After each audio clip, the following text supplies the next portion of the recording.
नमस्कार दोस्तों, आइए सुनते हैं मुंशी प्रेमचंद्र साहित्य रंगभूमि भाग 21। सूरदास के आर्तनाद ने महेंद्र कुमार की ख्याति और प्रतिष्ठा को जड़ से हिला दिया। वह आकाश से बातें करने वाला कीर्ति भवन क्षण भर में धराशायी हो गया। नगर के लोग उनकी सेवाओं को भूल से गए। उनके उद्योग से नगर का कितना उपकार हुआ था यह किसी को याद ही न रहा। नगर की नालियां और सड़कें, बगीचे और गलियां उनके अविश्रांत प्रयत्नों की कितनी अनुग्रहित थी। नगर की शिक्षा और स्वास्थ्य को उन्होंने किस हीनावस्था से उठाकर उन्नति के मार्ग पर लगाया था, इसकी ओर कोई ध्यान ही न देता था। देखते देखते युगांतर हो गया। लोग उनके विषय में आलोचनाएं करते हुए कहते, अब वह जमाना नहीं रहा जब राजे रईसों के नाम आदर से लिए जाते थे। जनता को स्वयं ही उसमें भक्ति होती थी। वे दिन विदा हो गए। ऐश्वर्य भक्ति प्राचीन काल की राज्य भक्ति ही का एक अंश था। राजा जागीरदार, यहाँ तक कि अपने जमींदार पर प्रजा सिर कटा देती थी। वह सर्वमान्य नीति सिद्धांत था कि राजा भोगता है, प्रजा भोग्य है। यही सृष्टि का नियम था। लेकिन आज राजा और प्रजा में भोक्ता और भोग्य का संबंध नहीं, अब सेवक और सेव्य का संबंध है।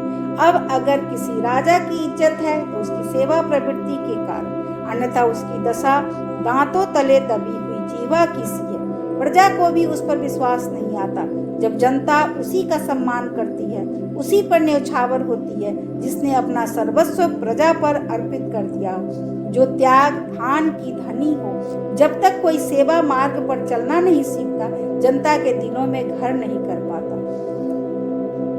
राजा साहब को अब मालूम हुआ कि प्रसिद्धि श्वेत वस्त्र के सदृश है, जिस पर एक धब्बा भी नहीं छिप सकता। जिस तरह उनका मोटर निकल जाती, लोग उन पर आवाजें कसते, यहाँ तक कि कभी कभी तालियां भी पड़ती। बेचारे बड़ी विपत्ति में फंसे हुए थे। ख्याति लाभ करने चले थे, मर्यादा से भी हाथ धोया और अवसरों पर इंदु से परामर्श कर लिया करते थे। इससे हृदय को शांति मिलती थी। पर अब वह द्वार भी बंद था। इंदु से सहानुभूति की कोई आशा न थी। रात के 9 बजे थे।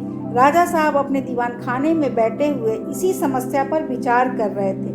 लोग कितने कृतज्ञ होते हैं। मैंने अपने जीवन के 7 वर्ष उनकी निरंतर सेवा में व्यतीत कर दिए। अपना कितना समय, कितना अनुभव, कितना सुख उनकी नजर किया।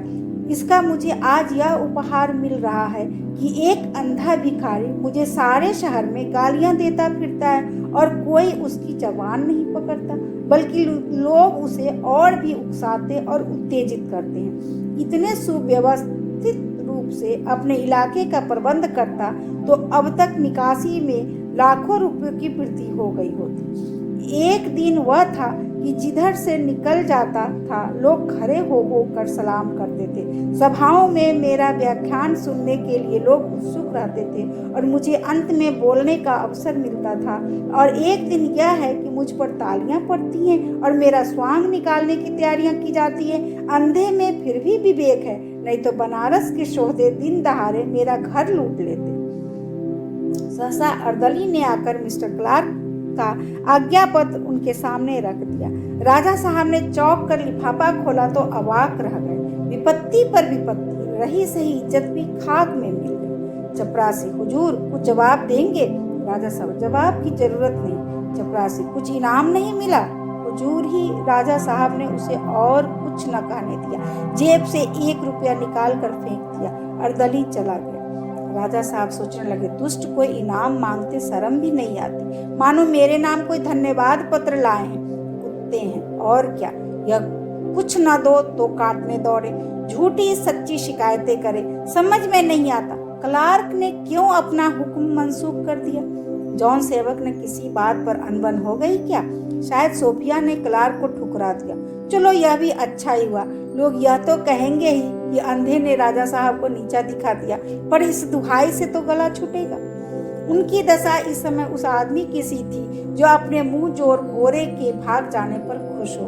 अब हड्डियों के टूटने का भय तो नहीं रहा। मैं घाटे में नहीं हूँ। अब रूठी रानी भी प्रसन्न हो जाएगी। इंदु से कहूंगा, मैंने ही मिस्टर क्लार्क से अपना फैसला मंसूख करने के लिए कहा है।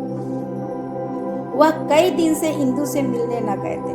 अंदर जाते हुए डरते थे कि इंदु के तानों का क्या जवाब दूंगा।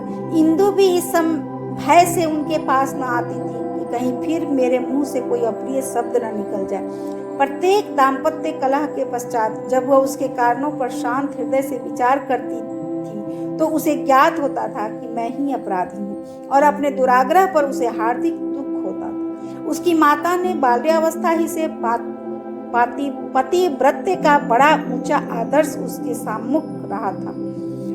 उस आदर्श से गिरने पर वह मन ही मन कुटती थी और अपने को धिक्कारती थी। मेरा धर्म उनकी आज्ञा का पालन करना है। मुझे तन मन से उनकी सेवा करनी चाहिए। मेरा सबसे पहला कर्तव्य उनके प्रति है और देश और जाति का स्थान कौन है। पर मेरा दुर्भाग्य बार बार मुझे कर्तव्य मार्ग से विचलित कर देता है। मैं इस अंधे के पीछे बरबस उनसे उलझ पड़ी। वह विद्वान है, विचारशील है। यह मेरी धृष्टता है कि मैं उनकी अगुवाई करने का दावा करती हूँ। जब मैं छोटी छोटी बातों में मान अपमान का विचार करती हूँ तो उनसे कैसे आशा करूँ कि वह प्रत्येक विषय में निष्पक्ष हो जाए। कई दिन तक मन में यह खिचड़ी पकाते रहने के कारण उसे सूरदास से चिढ़ हो गई। सोचा, इसी अभाग्य के कारण मैं यह मन अस्ताप भोग रही हूँ। इसी ने यह मनोमालिन्य पैदा कराया है। आखिर उस जमीन से मोहल्ले वाले ही का निस्तार होता है ना। तो जब कोई उन्हें आपत्ति नहीं तो अंधे को क्यों नानी मरती है। किसी को जमीन पर कोई जबरदस्ती क्यों अधिकार करे। यह ढकोसला है और कुछ नहीं। निर्बल जन आदि काल से ही सताए जाते हैं और सताए जाते रहेंगे। जब यह व्यापक नियम है तो क्या एक कम एक ज्यादा। इन्हीं दिनों सूरदास ने राजा साहब को शहर में बदनाम करना शुरू कर दिया तो उसके ममत्व का पलड़ा बड़ी तेजी से दूसरी ओर झुका। उसे सूरदास के नाम से चिढ़ हो गई। यह टके का आदमी और इसका इतना साहस कि हम लोगों के सिर चढ़े।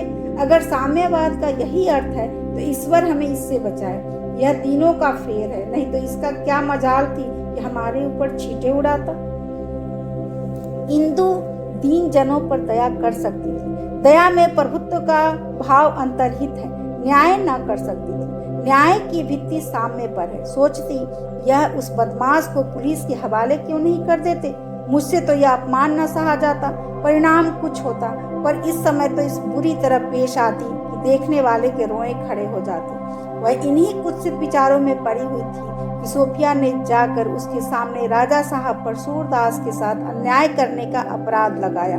खुली हुई धमकी दे गई। इंदु को इतना क्रोध आया कि सूरदास को पाती तो उसका मुंह नोच लेती। सोफिया के जाने के बाद वह क्रोध में भरी हुई राजा साहब से मिलने आई, पर बाहर मालूम हुआ कि वह कुछ दिन के लिए इलाके पर गए हुए हैं। ये दिन उसने बड़ी बेचैनी से काटे। अफसोस हुआ कि गए और मुझसे पूछा भी नहीं।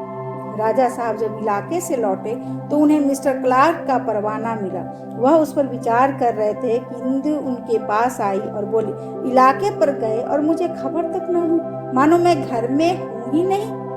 राजा ने लज्जित होकर कहा, ऐसा ही है कि एक जरूरी काम था। एक दिन की भी देर हो जाती तो इलाके में फौजदारी हो जाती। मुझे अब अनुभव हो रहा है कि तालुकेदारों के अपने इलाके पर न रहने से प्रजा को कितना कष्ट होता है। इलाके में रहते तो कम से कम इतनी बदनामी तो न होती। अच्छा, तुम्हें भी मालूम हो गया।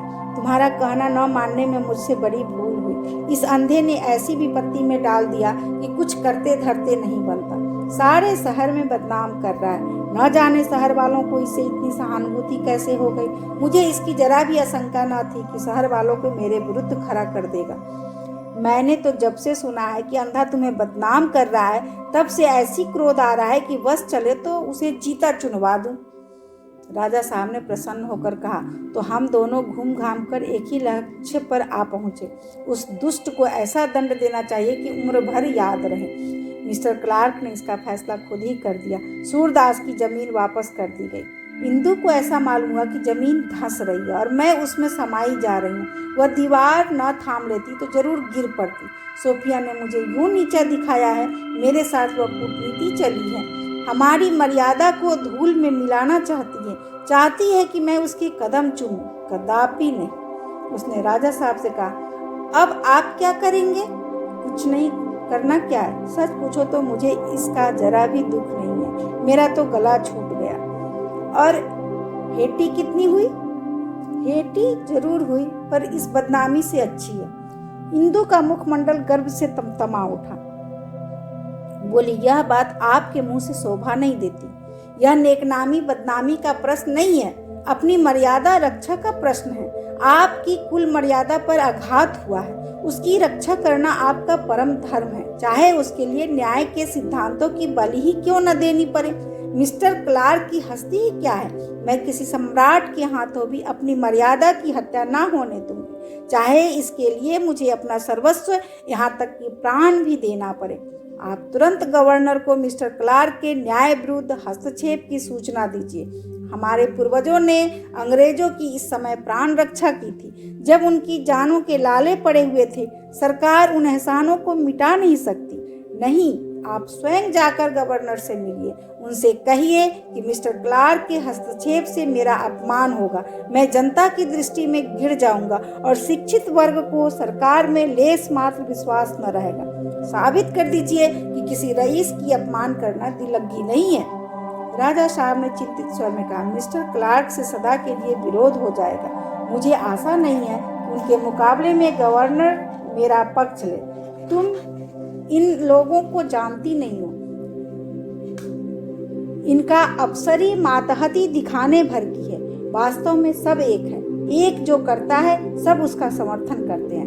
व्यर्थ की हैरानी होगी। अगर गवर्नर न सुने तो वायसराय से अपील कीजिए, विलायत जाकर वहां के नेताओं से मिलिए। यह कोई छोटी बात नहीं है। आपके सिर पर एक महान उत्तरदायित्व का भार आ पड़ा है, उसमें जौ भर भी दबना आपको सदा के लिए कलंकित कर देगा।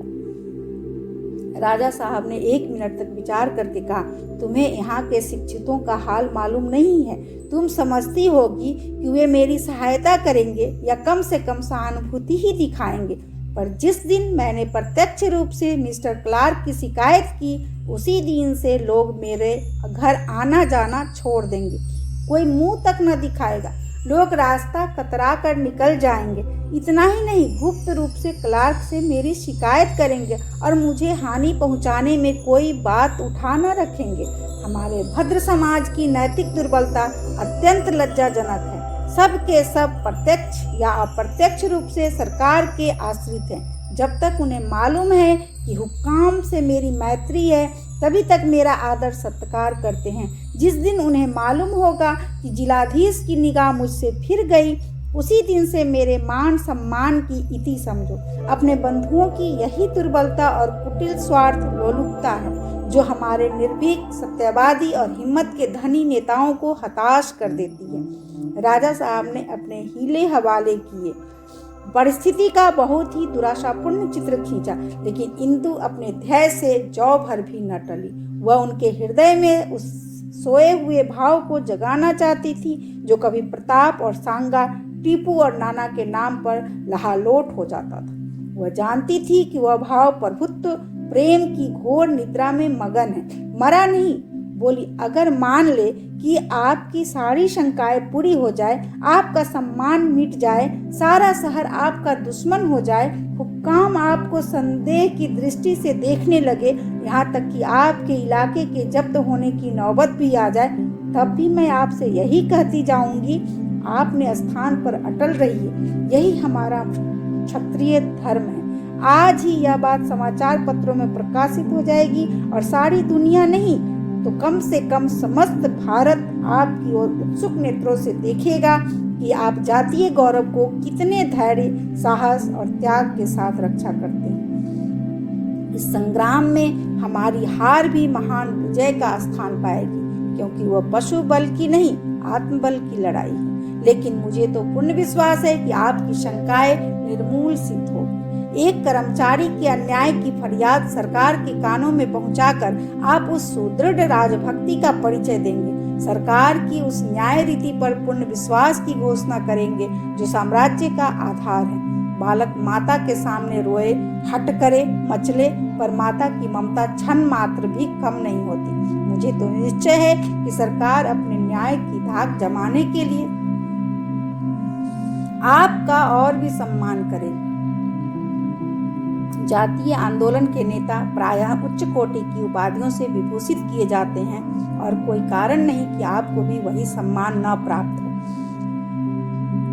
यह युक्ति राजा साहब को विचारणीय जान पड़ी। बोले, अच्छा, सोचूंगा। इतना कहकर चले गए। दूसरे दिन सुबह जॉन सेवक राजा साहब से मिलने आए।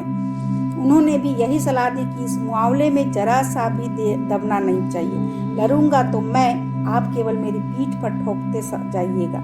राजा साहब को कुछ ढाढ़स हुआ। 1 से 2 हुए। संध्या समय वह कुंवर साहब से सलाह लेने गए। उनकी भी यही राय हुई। डॉक्टर गांगुली तार द्वारा बुलाए गए। उन्होंने यहाँ तक जोर दिया कि आप चुप भी हो जाएंगे तो मैं व्यवस्थापक सभा में इस विषय को अवश्य उपस्थित करूंगा। सरकार हमारे वाणिज्य व्यवसाय की ओर इतनी उदासीन नहीं रह सकती। यह न्याय अन्याय या मान अपमान का प्रश्न नहीं है, केवल व्यवसायिक प्रतिस्पर्धा का प्रश्न है। राजा साहब इंदु से बोले, लो भाई, तुम्हारी ही सलाह पक्की रही, जान पर खेल रहा हूँ। इंदु ने उन्हें श्रद्धा की दृष्टि से देखकर कहा, ईश्वर ने चाहा तो आपकी विजय ही हो। अभी आप सुन रहे थे मुंशी प्रेमचंद्र साहित्य रंगभूमि भाग 21। धन्यवाद।